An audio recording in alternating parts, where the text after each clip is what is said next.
your recommendation for General Albayalde that he be charged with anti-graft and with graft and anti-graft? The findings are he is liable for anti-graft, and that will be up to the ombudsman or the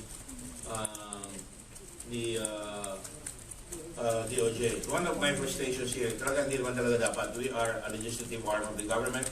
It's the executive that handles and the judiciary that handles the prosecution, the executive, and the judiciary handles the ultimate reviewing of the cases. That's why you have a Secretary of Justice. And I think this is where it will come in. But sir, can we say that General Albayalde is the most accountable, most responsible for the questionable drug law? By reason of his seniority, by reason of his moral superiority, his competence, hindi naman siya abot ng general kung wala siya alam. I think he is liable. Very liable. But is he the most liable, sir, sa lahat? It doesn't matter to me who is the most liable. A crime is a crime. Maloyo is equally liable. And to me, the fact that he returned, he was the one who signed the orders. Balik nyo na si Maloyo sa Tagaytay.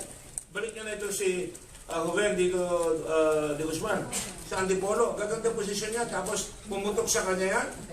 Aba, dapat kung mababang opisyal yan, bakit mo binalik yan? Halimbawa, regional commander ang nagbalik. May kaso na yan eh.